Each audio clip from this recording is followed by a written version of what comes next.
అవని, అక్షయ్ వాళ్ళు సీతారాముల కళ్యాణంలో కూర్చొని సీతారాముల కళ్యాణాన్ని జరిపిస్తూ ఉంటారు. అది చూడగానే అక్కడ ఉన్న కమల్, శ్రీకర్ వాళ్ళు అయితే చాలా సంతోషిస్తూ ఉంటారు.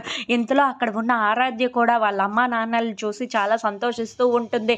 ఇంతలో అక్కడ ఉన్న అవని, అక్షయ్ వాళ్ళు మాత్రం సీతారాముల కళ్యాణాన్ని చాలా సంతోషంగా జరిపిస్తూ ఉంటారు. అది చూడగానే అక్కడ ఉన్న పల్లవి మాత్రం చాలా కోపంగా వాళ్ళిద్దరి వైపు అలా చూస్తూ ఉండిపోతుంది.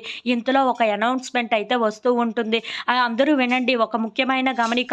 ఇక్కడ గుడిలో బాంబు పెట్టారు. అది ఏ క్షణంలోనైనా పేలవచ్చు. అందుకే ఎవరు ఎవరు ఎక్కడా ఉండొద్దు. ఇక్కడి నుండి వెళ్ళిపోండి అని చెప్పేసి అయితే అంటూ ఉంటారు. ఆ మాటలు వినగానే అక్కడ ఉన్న వాళ్ళందరూ అయితే చాలా కంగారు పడిపోతూ ఉంటారు. ఇంతలో ఎవరికి వాళ్ళు లెగిచి అక్కడి నుండి పరిగెట్టుకుంటూ వెళ్ళిపోతూ ఉంటారు.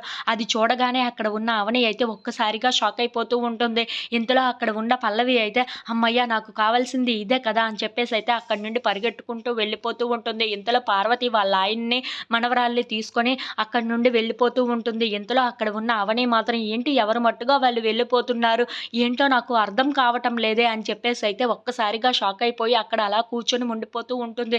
ఇంతలో అక్కడ ఉన్న వాళ్ళందరూ ఎక్కడ వాళ్ళు అక్కడికి వెళ్ళిపోవటంతో ఎవరూ లేరే, ఇప్పుడు ఈ సీతారాముల కళ్యాణం మధ్యలో ఆగిపోయిందే అని చెప్పేసి అయితే చాలా బాధపడుతూ ఉంటుంది. ఇంతలో అక్షయ్ అవనిని చూసి అదేంటి అవని ఎవరికి వాళ్ళు పరిగెట్టుకుంటూ వెళ్ళిపోతూ ఉంటే అవని మాత్రం అలా నించుని పోయిందేంటి అని చెప్పేసి అయితే అవని దగ్గరికి వచ్చి అవని చెయ్యి పట్టుకొని తీసుకొని లాక్కొని వెళ్తూ ఉంటాడు. అది చూడగానే అక్కడ ఉన్న అవని అయితే చాలా సంతోషిస్తూ ఉంటుంది. ఈయన నా కోసం వచ్చారా, ఈయన నా మీద ఎంత ప్రేమ ఉందో నాకు ఇప్పుడే అర్థమవుతుంది అని చెప్పేసి అయితే అలా అవని అనుకుంటూ అక్షయ్ వైపు అలా చూస్తూ అక్షయ్‌తో వెళ్ళిపోతూ ఉంటుంది.